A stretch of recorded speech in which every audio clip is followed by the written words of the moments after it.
The war can be continued only if the armed forces are fed by Russia in the third year of the war. There is no doubt that if we take out of the country what we need, many millions of people will be starved to death. So stated Hermann Göring, summarizing German policy towards the Soviet Union. Many tens of millions in the industrial areas will become redundant and will either die or have to emigrate to Siberia.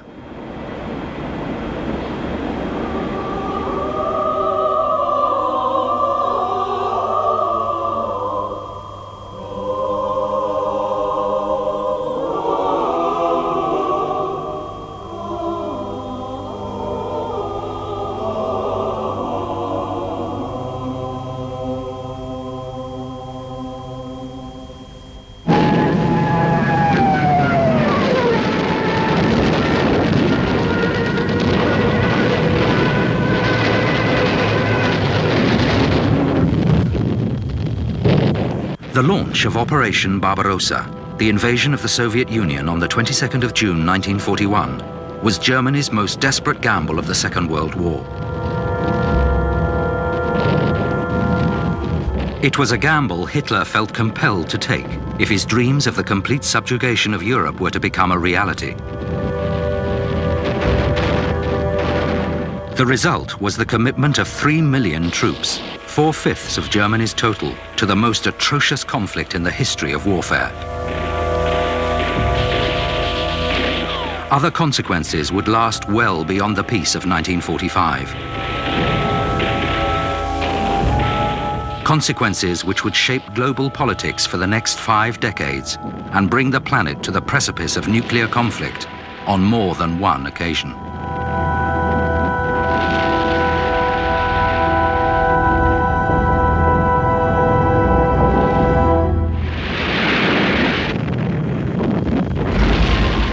In 1941, the conquest of Russia would not only have provided Germany with the agricultural and industrial supplies to ensure Hitler's mastery of Europe,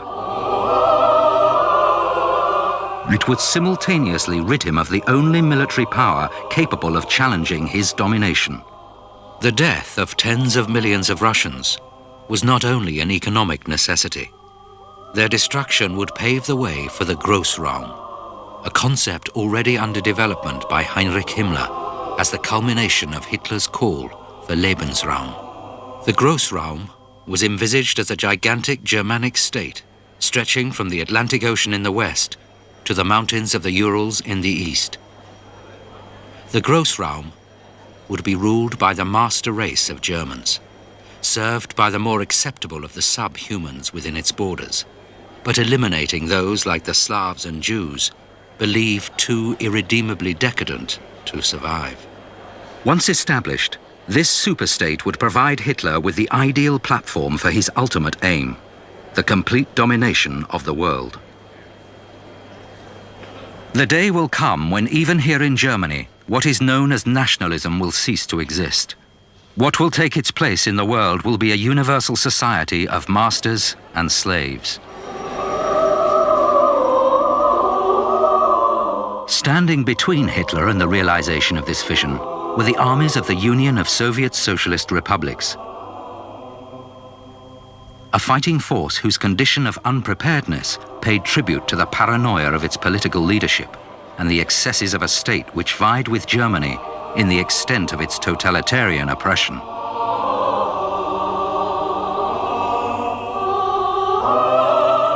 While Hitler, having dealt with his political opponents during the Night of the Long Knives, was by the late 30s industriously nurturing the development of Germany's armed forces, Stalin was busily destroying Russia's.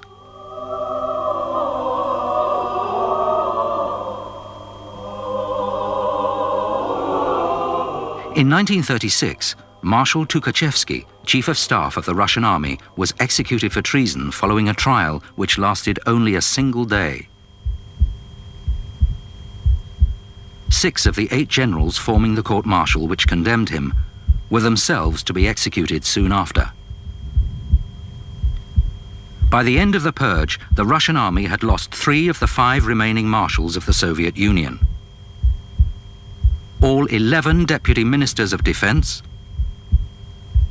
75 of the 80 members of the military Soviet, all the commanders of the military districts, 13 of the 15 army commanders, more than half the corps commanders, and approximately 30% of the officers below brigade level.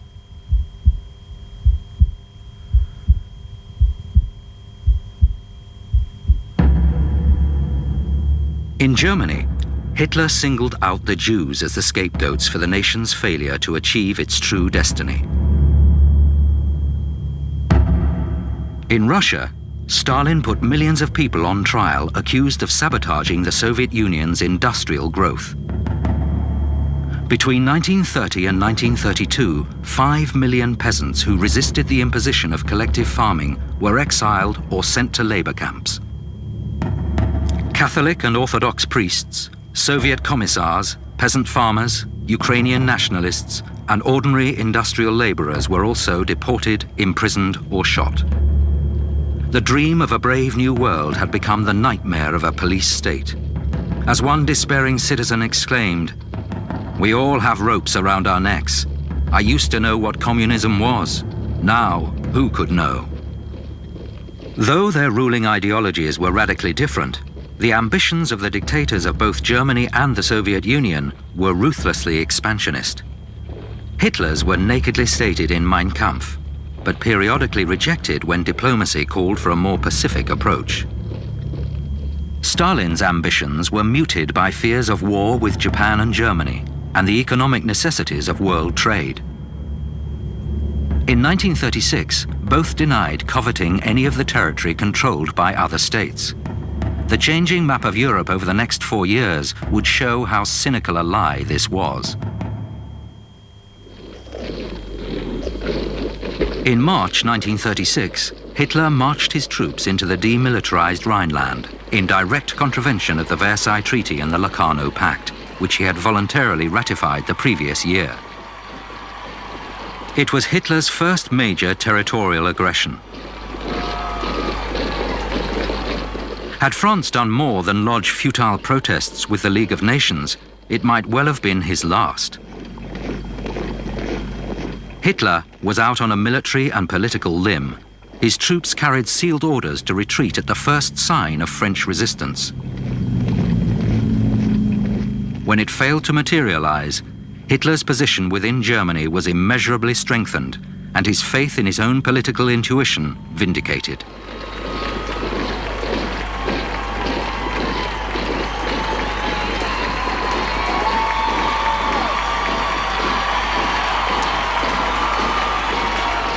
Hitler's next bloodless coup occurred in 1938 with the annexation of Austria.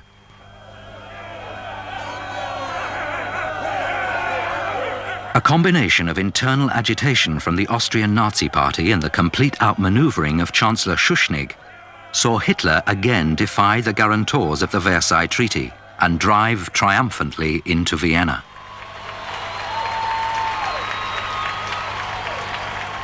Germany now controlled the Danube Valley and menaced Czechoslovakia from 3 sides. It was not long before this menace would be transformed into outright aggression.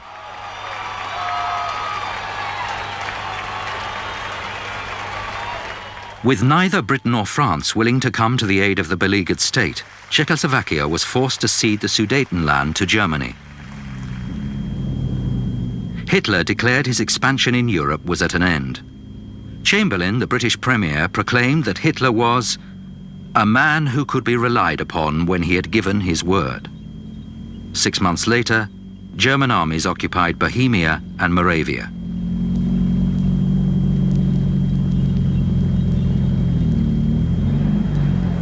Belatedly, France and Britain began to realize that their policy of conciliation and appeasement had been interpreted by Hitler as one of vacillation and weakness. In the words of Winston Churchill, they had been weighed in the balance and found wanting.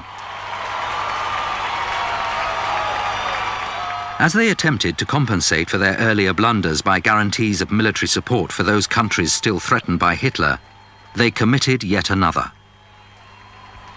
They alienated the Soviet Union.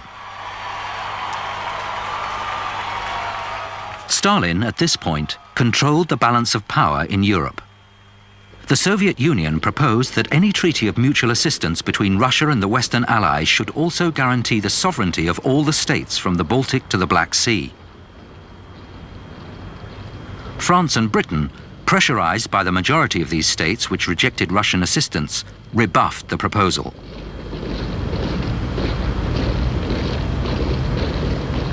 Having ignored the desperate pleas of their strongest ally, Czechoslovakia, they now succumb to the sensibilities of their weaker ones.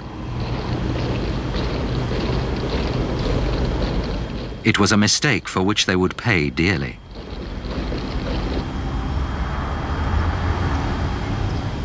In August 1939, as Hitler's rantings against Poland about its treatment of its German minority and its refusal to hand over the free city of Danzig were rapidly growing to a crescendo, the world was shocked by the announcement of a German-Soviet non-aggression pact. Cynically burying their ideological hatchets, Fascist Germany and Communist Russia agreed to take no military action against each other for the next 10 years. In a secret additional protocol to the pact, they also agreed to divide the independent states of northeastern Europe between them.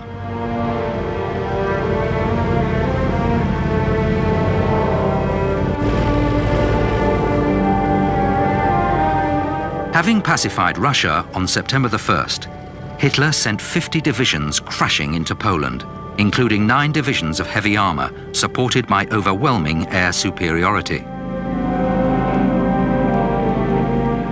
The 30 divisions of the total Polish army were devastated by the onslaught.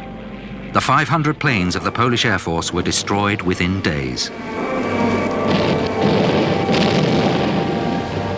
Despite its pre-war confidence, the Polish military leadership proved poor in the extreme, and some of their tactics, such as charging of tank units by cavalry, bordered on the insane. By the end of the month, a giant pincer movement from the west and the east saw Warsaw crushed within the jaws of its conquerors.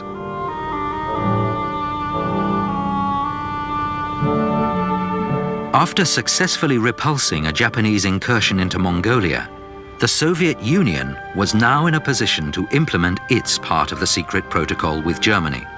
6 Russian armies invaded eastern Poland on the 17th of September. Collapsing under the weight of the struggle in the west, Poland could offer little resistance.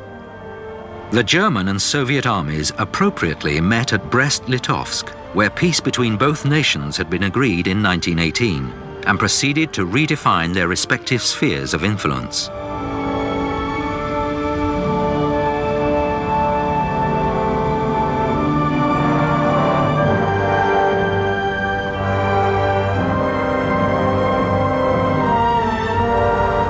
The Soviet Union threatened the Baltic states with invasion unless they allowed Soviet armies to be stationed within their borders. The Balts had little option but to comply. Rigged plebiscites gave a gloss of legitimacy to these occupations. For the loss of only 700 troops, Stalin now controlled eastern Poland and Galicia, Lithuania, Latvia, and Estonia. Stalin's overall strategy was to create a barrier of Russian territory between the Soviet Union and Germany. Snug behind this defensive wall, he planned to allow the Allies and Germany to fight a mutually destructive war in the West. However, the vulnerability of Finland to German invasion and the proximity of the Finnish border to Leningrad still worried him. Stalin demanded that Finland cede him the Karelian Peninsula. When Finland refused, the Red Army attempted an invasion. This was the Soviet Union's first major war, and the debilitating effect of Stalin's purges now became glaringly obvious. Incredibly, no military intelligence assessment of the battlefield was carried out, and the Russian soldiers were ill-prepared for warfare in temperatures as low as -50 degrees Celsius. Geoffrey Cox, the British war correspondent, viewed the plentiful Russian corpses. They all had heelless felt boots, which are wonderfully warm when the snow is dry, hopeless if it is wet. Some had overcoats that were adequately thick. Others had only thin coats, and I saw that their padded uniforms were rotten. Few looked adequately clothed for this terrible temperature.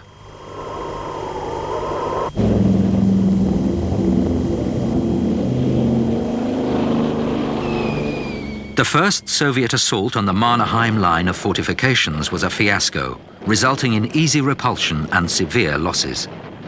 Attacks launched on the rump of eastern Finland suffered a similar fate, as the ski-shod mobile units of the Finnish forces inflicted heavy casualties on the snowbound Soviet formations.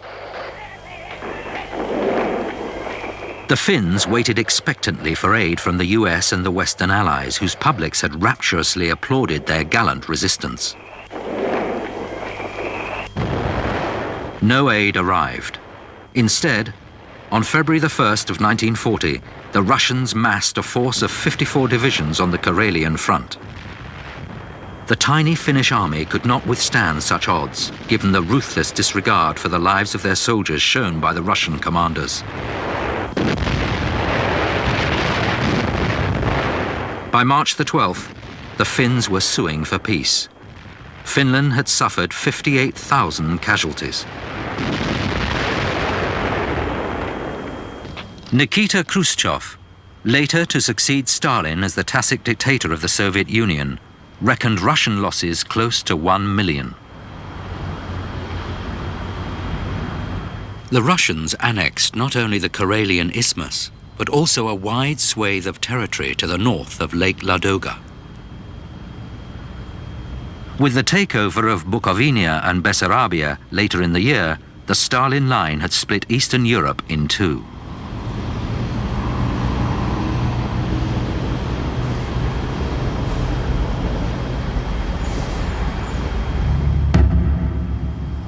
But the war of attrition which Stalin had hoped for between the Allies and Germany in the West was slow to materialize. On the 9th of April, in just a single day, Hitler occupied Denmark and the main strategic ports of Norway.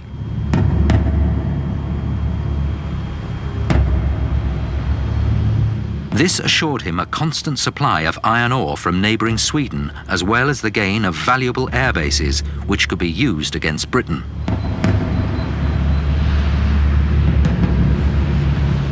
The Allied response was to mount a joint expeditionary campaign which did more to damage their own morale than seriously hamper Hitler's operations. While Britain, under the new elected Prime Minister Winston Churchill, was only now preparing to form a wartime coalition cabinet, on the 10th of May, Hitler struck again.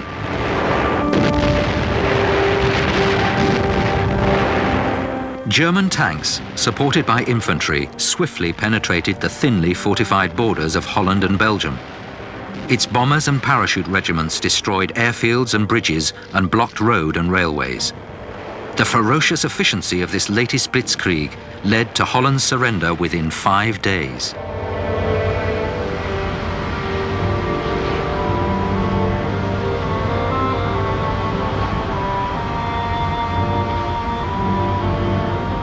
In Belgium, French and British forces moved to join the Belgian army to create a line of resistance from the English Channel to the borders of Switzerland. However, German armored units under General Erwin Rommel exploded the myth that the Ardennes were a barrier to tanks. Rommel's armor broke through a sector of the French line held by second-class reservists north of Sedan. Within 2 days, it had crossed the Meuse and driven a fatal wedge of 50 miles between the two French armies.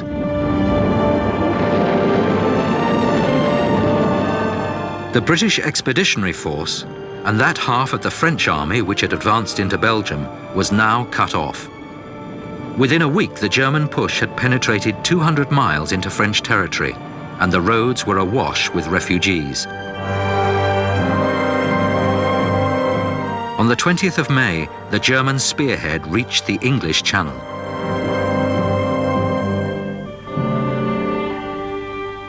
The reaction of one British Air Force officer expressed the general astonishment at German tactics. "This is like some ridiculous nightmare. The Germans have taken every risk, criminally foolish risks, and got away with it. The French General Staff have been paralyzed by this unorthodox war of movement. The 1914 brains of the French generals are incapable of functioning in this new and astonishing layout."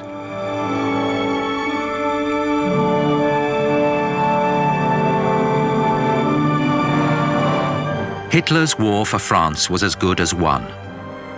The Germans' only mistake came now with their decision to halt and regroup, allowing the encircled British and French forces to retreat to Dunkirk. While the gallant flotilla of small boats ferried the remnants of the Allied northern armies from Dunkirk across the English Channel to safety, Hitler and his generals debated whether to throw the weight of their armor to the right or left of Paris. On June the 5th, they launched a series of attacks southward from the line of the Somme, supported by a major advance through Alsace. Paris capitulated on the 14th of June. While the worn-out French army continued to offer stubborn resistance, the German advance proved irresistible.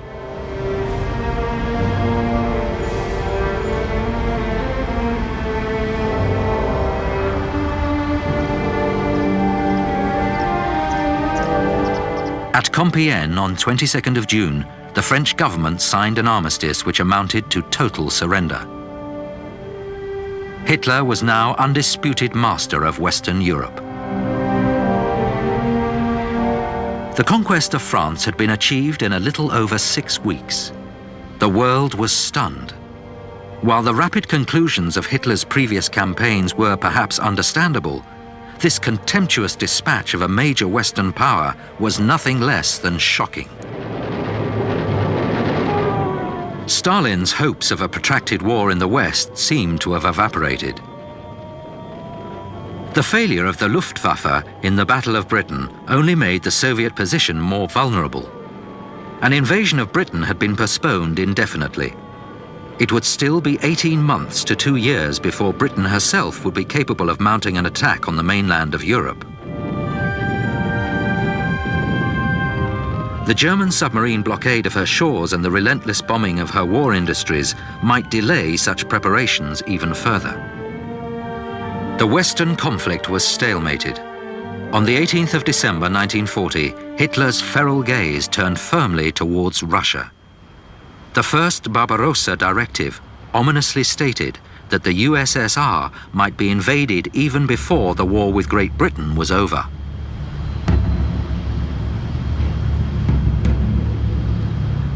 Though Stalin accepted that war with Germany was now inevitable, he decided Russia had until the spring of 1942 to prepare herself.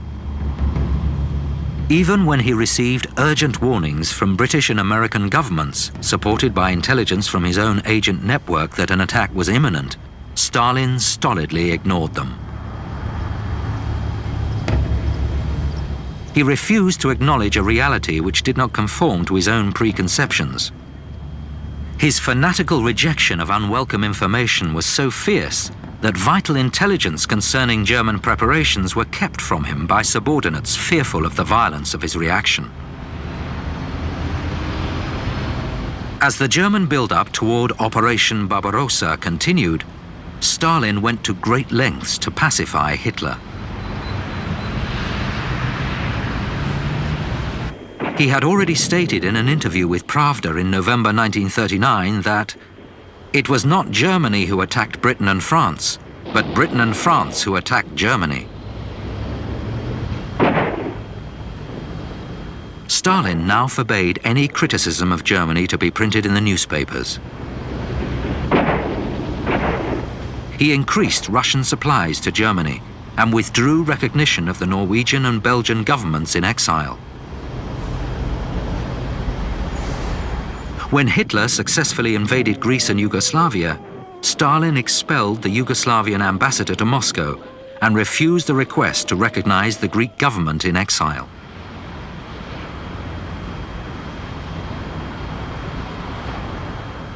Stalin felt he was continuing to buy time by these unrequited concessions, but his use of the breathing space which he had already obtained was far from enterprising. By May 1941, 170 Soviet divisions were stationed in newly occupied territory, with the result that well over half the army were occupying positions whose fortifications and rearward communications were incomplete. Indeed, by June, with a German attack imminent, the Western Special Military District was a shambles.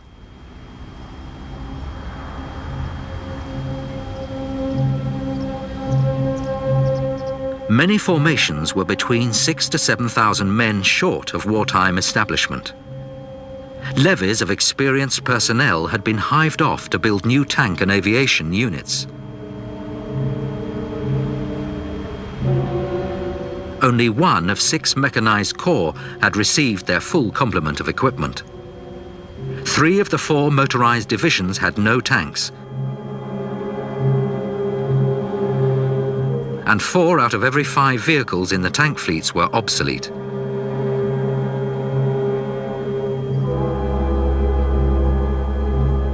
Four corps had only 1/4 of their designated motor transport, and in another 4 corps, 1 in 3 motor vehicles needed major repairs. In the Air Force, 2 of every 3 aircraft were obsolete. Only 1 in 5 crews could fly during daylight under instrument conditions, and there was no centralized air command at front level. Just over half the airfields in the western area held fuel supplies. Communications relied primarily on wire services and the national telephone and telegraph system. Only 1 in 4 Army and airfield units which should have been equipped with radios actually had them.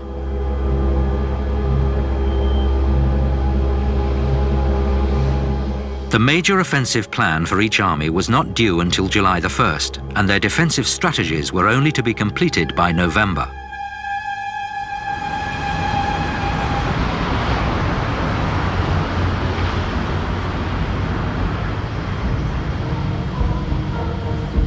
The German armies, which the 170 understrength divisions of Russian troops faced, were awesome. Divided into 3 large army groups, they consisted of 148 fully manned and equipped divisions, of which 19 were Panzer, and 15 Panzer Grenadier divisions.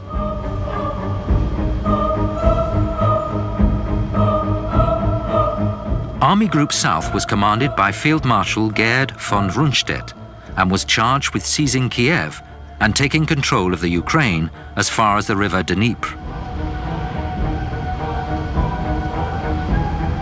Field Marshal von Bock's Army Group Center was to strike towards Smolensk. Army Group North, under Field Marshal von Leeb, was to attack through the Baltics and seize Leningrad. The 3 German army groups were supplemented by 500,000 Finnish troops advancing from their homeland in 14 divisions, and 150,000 Romanians attacking along the Black Sea towards Odessa. These forces fielded 3,350 tanks, over 7,000 artillery pieces, 60,000 motor vehicles, and 625,000 horses. The Luftwaffe devoted 80% of its operational strength, 2,770 aircraft, to the build-up for Barbarossa.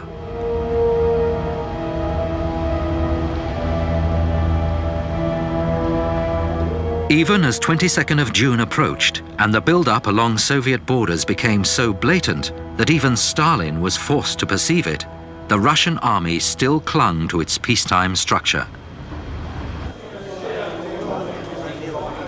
Should war occur, then each military district would be transformed into army groupings similar in structure to the Germans. The North Soviet front was to repel advances through the Balkans and defend Leningrad from Finnish attack. The Northwest West and Southwest fronts would engage the three main German army groups, and the Southern Front would deal with any advance towards Odessa.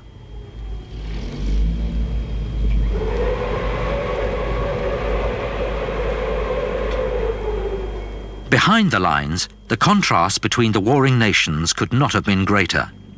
While Germany boasted one of the finest industrial infrastructures in the world, Russia had still not completed its industrial revolution.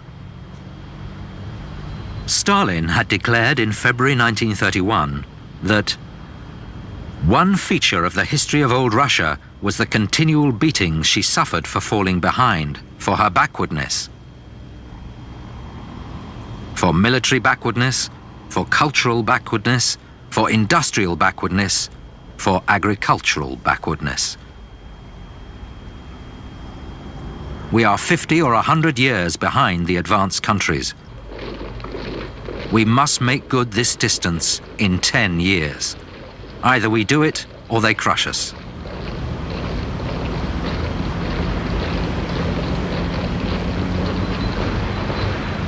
By 1941, a generation of upheaval had left its mark economically and psychologically. Revolution and civil war had been followed by the destruction of the peasantry and their enforced collectivization into kolkhoz. Whole segments of the population had been uprooted and transported to work the new industries set up in the mineral-rich regions of Siberia, the Urals, and Kazakhstan.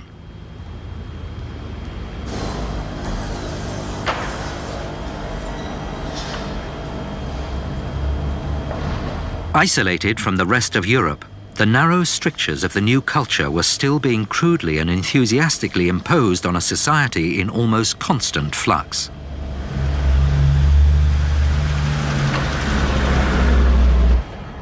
Through the increased use of informers and the expansion of the NKVD, Stalin had turned the Soviet Union into a dour and frightened police state. The NKVD, the People's Commissariat of Internal Affairs, administered not only the police, but also many of the new industrial plants in the East. Criminals in the West had to be found to man them.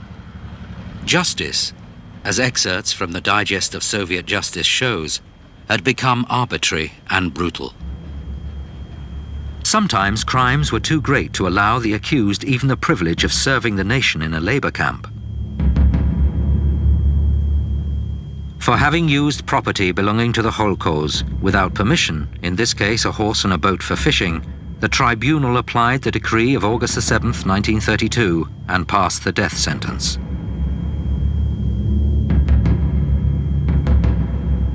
For having thrown a stone at a piglet and so prejudicing the safety of the livestock of the kolkhoz, the tribunal applied the decree of August 7th and passed sentence of death.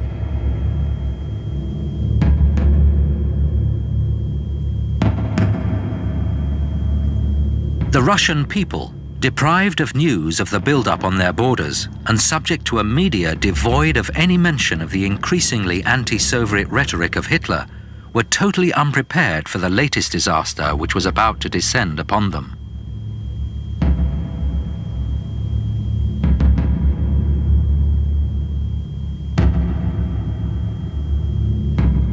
Only the night before the launch of Operation Barbarossa were Soviet armies put on a war alert to man defensive positions. They were still forbidden to respond to any provocation or initiate any action without the direct approval of Moscow. In Germany, society had been transformed by the Nazi rise to power. National Socialism, declared Hitler, is what Marxism could have been, if it could have broken its absurd ties with a democratic order. Why need we trouble to socialize banks and factories? We socialize human beings. Huge public projects such as the building of the Autobahn systems helped to erode the chronic unemployment of the early 30s. Centralized direction of the economy, plus an upswing in world trade, led to a considerable improvement in living standards.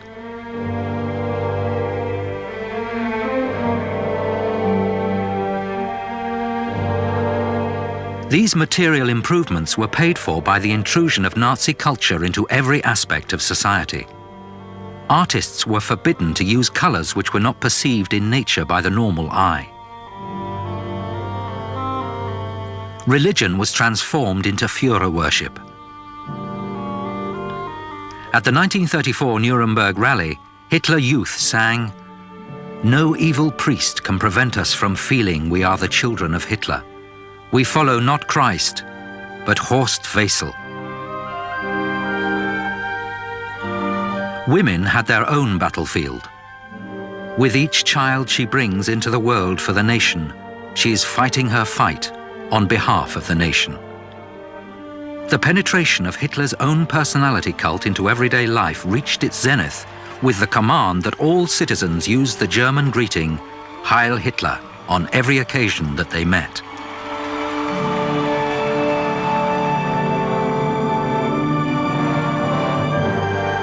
National Socialism projected a vision of Germany as a unified folk community constantly marching towards a glorious and prosperous destiny. But this could only be gained by weeding out the diseased elements of society such as Jews and communists. By 1941, this task was well underway. Auschwitz was established in 1940, and the Warsaw Ghetto sealed off in October 1940. Talks were already afoot to build more Polish concentration camps to deal with the Jews of Germany's allies and the other occupied territories. In the spheres of influence between the two Eastern European protagonists, chaos reigned. In the German-occupied states such as Poland and Slovakia, local economies were ruthlessly subverted to the German war effort. Economic conditions were made deliberately harsh to encourage the flow of migrant labor to Germany. In the Russian-occupied Baltic states, there was a similar economic oppression. However, the encouragement to migrant workers was far less subtle, and 1.75 million prisoners were transported eastwards to the labor camps of Siberia. The situation was chronic, but the tribulations of Eastern Europe were only beginning.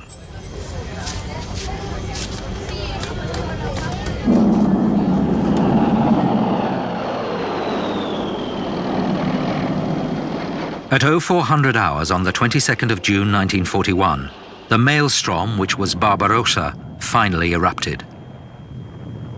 The German armies of the Blitzkrieg sliced through the Russian forces on every front. Faced by the results of his intransigent refusal to act, Stalin panicked.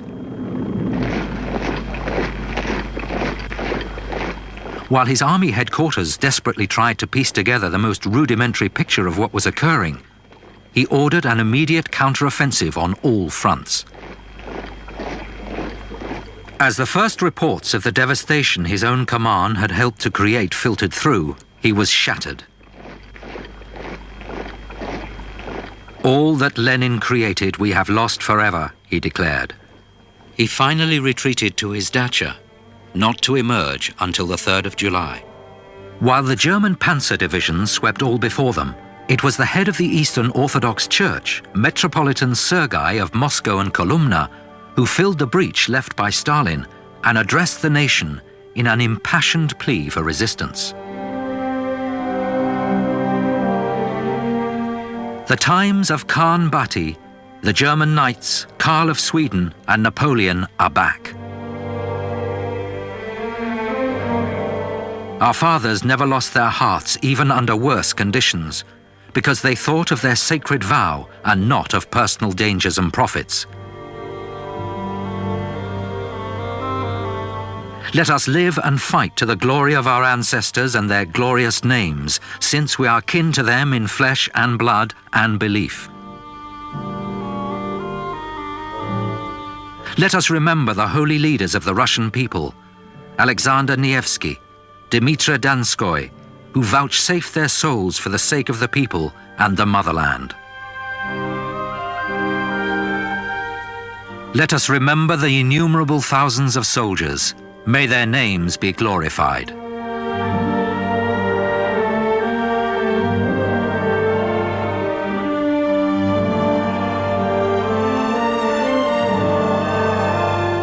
Not only did the Metropolitan Sergei fill the vacuum of leadership at the head of the Russian state, he also presented Stalin with a platform for encouraging the Russian people, which would serve him well throughout the war. While they might be lukewarm about the defense of the Communist Union of Soviet republics, for the motherland, many would willingly suffer and die.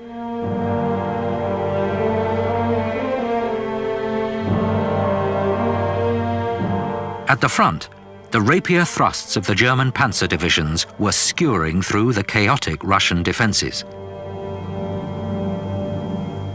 The panzer groups created deadly breaches in the Soviet line, slicing the Red Army into isolated segments. The supporting German divisions then moved forward in encircling advances which surrounded these pockets of defenders. The ferocity and effectiveness of the panzer attacks was so great that some of the pockets were gigantic. Groups of up to 15 Russian divisions were surrounded and mercilessly pummeled into surrender.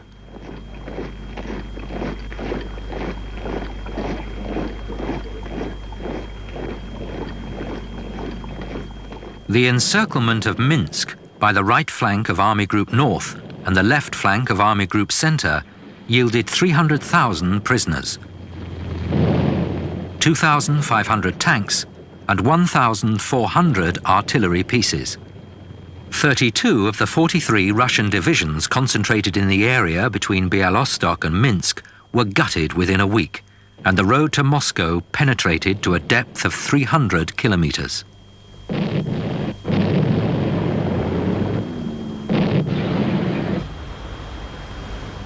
The remainder of Army Group North scythed into the Baltic, capturing Riga, the Latvian capital.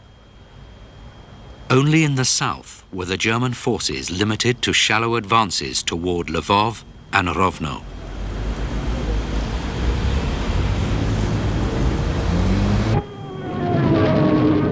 In the skies, the Soviet Air Force was faring even worse than the land army.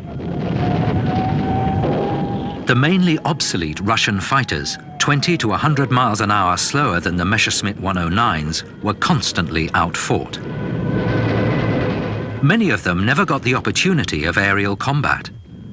The Luftwaffe claimed to have destroyed almost 1,500 aircraft on the ground during the first day of Barbarossa. On the second, one commander of a Russian bomber group committed suicide after 12 German fighters accounted for 600 of his aircraft. Without radar, without ground control, and often without sufficient fuel, the Russians were driven to desperate tactics, such as using their aircraft to ram German planes.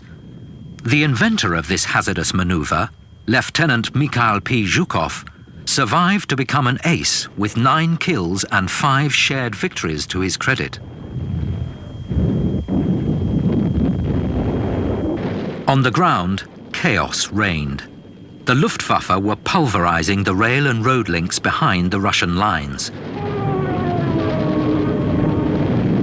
Many Russian officers were not even bothering to use code in their desperate pleas for instructions from their headquarters.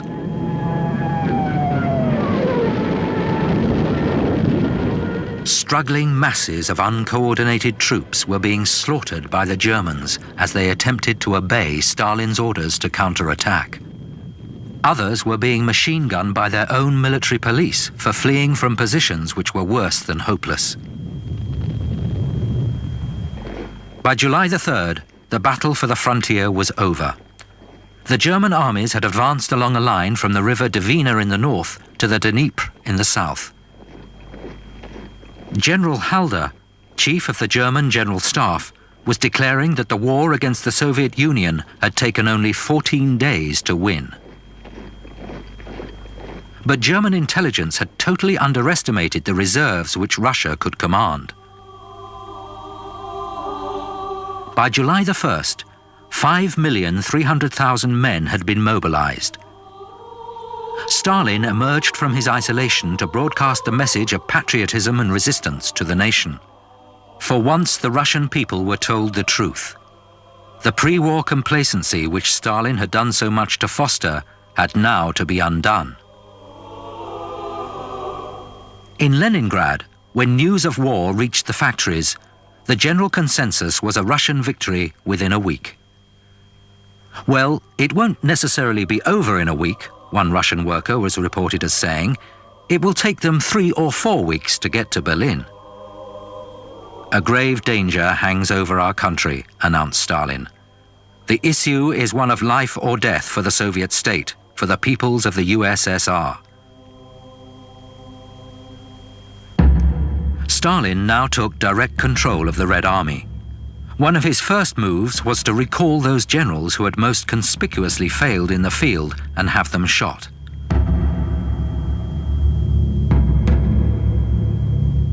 The general mobilization of Russian troops failed to curtail the German advance. 4 reserve armies of 37 divisions were dispatched to bolster West Front in the general area of Smolensk.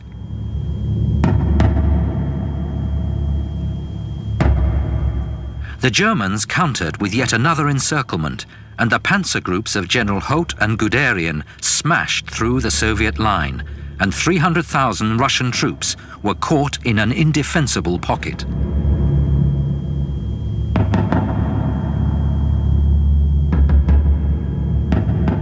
Another 150,000 prisoners, 2,000 tanks, and 2,000 artillery pieces fell into German hands. Goebbels announced that the eastern continent lies like a limp virgin in the mighty arms of the German Mars.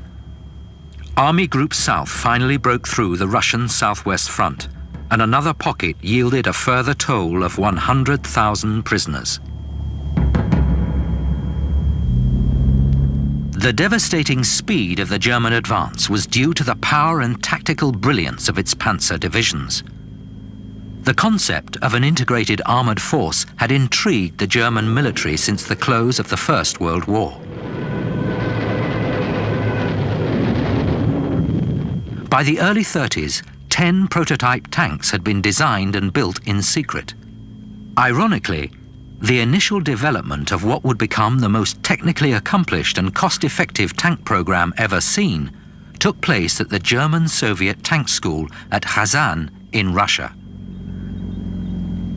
At the outbreak of the war in the East, the backbone of the Panzer Corps was the Panzer Mark III.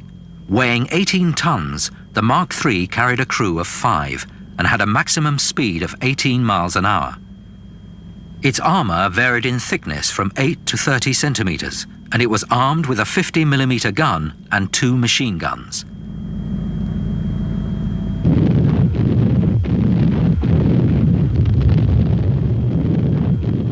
Backed by the close support Mark IV, Panzer Mark IIIs would sweep all before them, until the Russian T-34 made its appearance in numbers.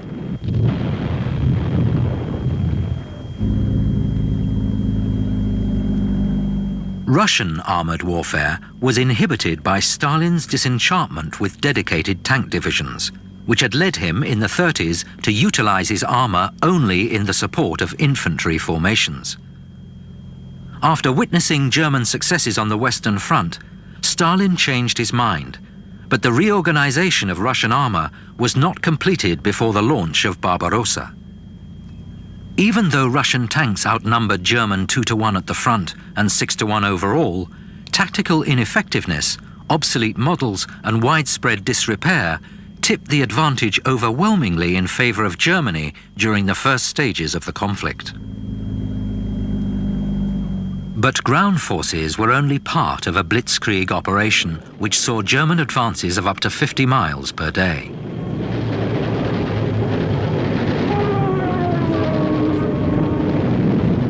The Panzer Corps were supported by Junkers Stuka.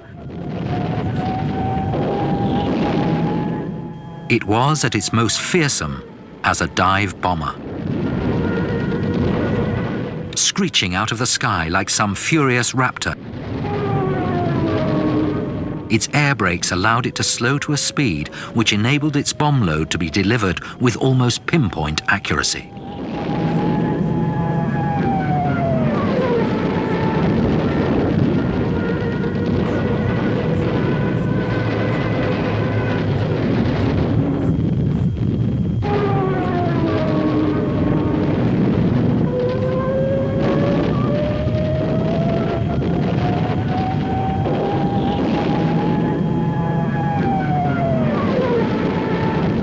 After a month of victorious progress, the German High Command were disconcerted by the rapidity of its own advance. German armies were now fighting on a front 1,000 miles wide. The Stukas could no longer deliver the concerted hammer blows which had punched the holes in the Russian lines which the panzers had so mercilessly exploited. Even though the Soviet Air Force had by now lost approximately 5,000 aircraft, the supply of replacements seemed endless. The factories in the east, which were churning out more effective fighter models, were out of Luftwaffe bombing range, while German fighter strength was stretched to the limit. The Luftwaffe also had serious supply problems. The distance from home base and the destruction of the transport infrastructure meant that aircraft replacement parts had to be flown to forward airfields. The lengthening supply lines were also affecting the German ground forces. Tank commanders, hundreds of miles from their Polish depots, nevertheless pressed for the final thrust towards Moscow. They argued that only the continuation of the offensive would prevent the Russians from organizing a fresh line of resistance. While many of Hitler's generals doubted that such an attack should be launched immediately, they were almost unanimous in recommending that Moscow should become the primary objective of the next phase of the war. Hitler, on the other hand, was worried about the possibility of the gaps between the panzer divisions and the main armies being exploited by Russian reinforcements. He also feared that the hundreds of thousands of Soviet troops left behind the German lines in the wake of the advance might coordinate their actions into an effective guerrilla movement. According to the account of one witness to the disarray behind the German advance, he need hardly have worried.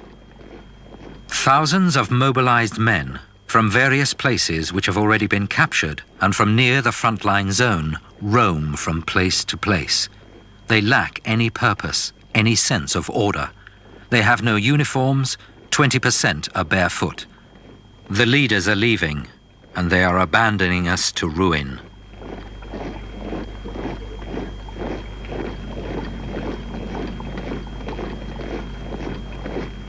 Hitler had never been fully convinced of the importance of Moscow and continued to regard it as a secondary objective. The debate stretched out until mid-August. A vital month of summer weather was wasted. The Russians had the breathing space to throw reserve divisions into the gaps in their defenses. Barely trained, poorly equipped, some in the battered remnants of their civilian clothing, their stubborn ferocity meant that they were still a force to be reckoned with. Eventually, the generals were silenced, and two major objectives were set: the capture of Leningrad and the fall of the Ukraine. A giant pincer movement involving half of Army Group Center and the left flank of Army Group South began to close its jaws on a huge pocket of Russian forces to the rear of Kiev. Field Marshal Zhukov, the Soviet Chief of Staff, pleaded with Stalin for a strategic withdrawal of the troops defending the city. He was dismissed from his post. Marshal Budyonny of Southwest Front asked Stalin's permission to withdraw. He was relieved of his command.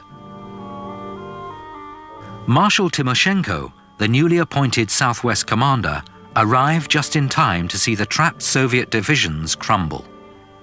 The 600,000 prisoners taken by the Germans remain the highest number ever captured in a single engagement.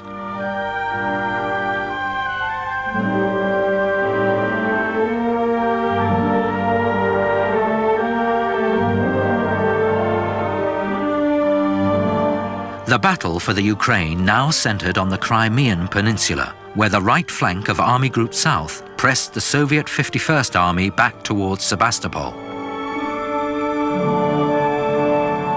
While half of the German Group Center were engaged in subduing the Ukraine, Marshal Zhukov, transferred to the reserve forces behind West Front, seized the opportunity to attack the German Fourth Army.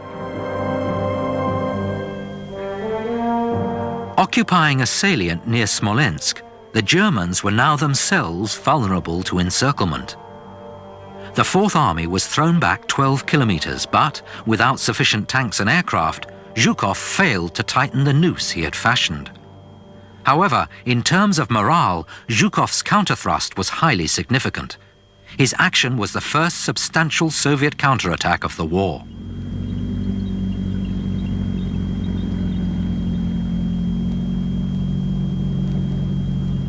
Hitler's response was to regroup Army Group Center and prepare the most critical operation of the campaign.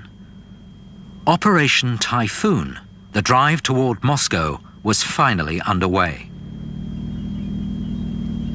70 divisions, spearheaded by 1,500 tanks, would race towards the Russian capital before the rains of autumn or the snows of winter could halt their progress. On September the 30th, General Guderian's 2nd Panzer Group almost inevitably broke through the Soviet line and had encircled the defending Bryansk front by the 6th of October. Simultaneously, Western Front, commanded by Marshal Timoshenko, fell into a similar trap. The pockets of Vyazma and Bryansk, containing 9 armies of 71 divisions, were almost completely destroyed.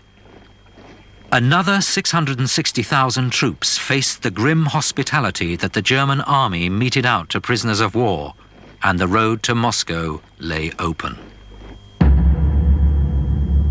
In the Baltic, by the 16th of August, von Leeb's Army Group North had captured the city of Novgorod, a vital target in the approach to Leningrad. The beleaguered defenders had fought to the death following the German discovery of the city's defensive plans on the corpse of a Soviet officer. General Herpner's 4th Panzer Group resumed its drive toward Leningrad, but without supporting infantry, its progress was limited.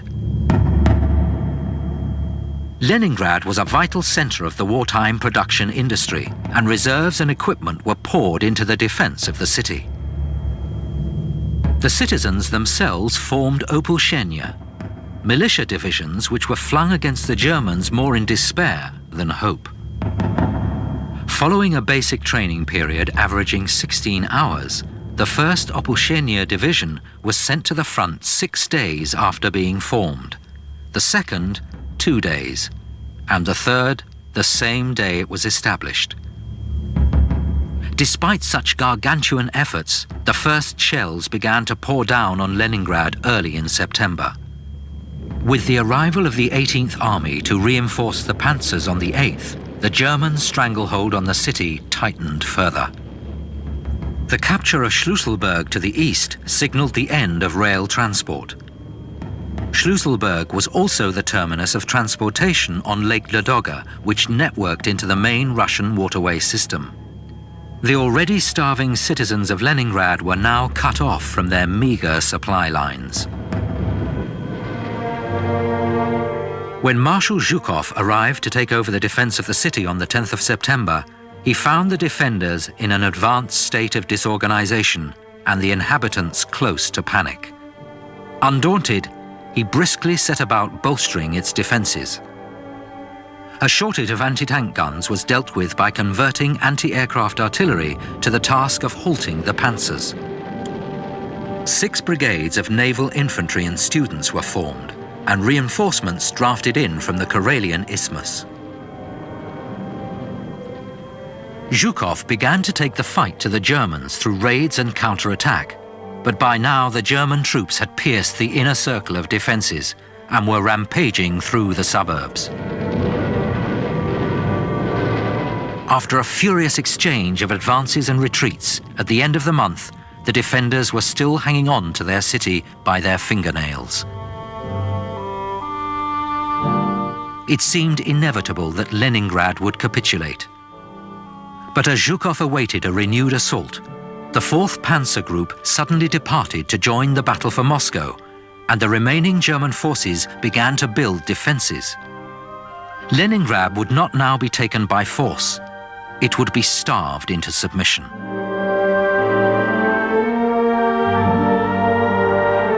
By mid-October, the German invaders controlled all of Western Russia on a line from Leningrad in the north to Rostov on the Black Sea, and the Red Army was still retreating before them. The countryside they left behind was a wasteland. The first few months of the war had robbed the nation of nearly 50% of her grain-producing lands. Where the armies had fallen back, vast tracts of crops lay ruined in the fields. The rotting carcasses of livestock slaughtered to deprive the Germans of food mingled their stench with the corpses of soldiers and peasants. Villages tumbled into ruins became the silent memorials of their former inhabitants. The mangled wreckage of sabotaged industries screamed at the skies. Amid the ruins, thousands of starving orphan children searched vainly for their parents. But the fighting spirit of the Russians was far from crushed. It had been inflamed by accounts of the slaughter of prisoners of war and the murder and torture committed by the German invaders. Even the constant series of military reverses failed to dampen the ardor of defenders whose motherland had been ravaged.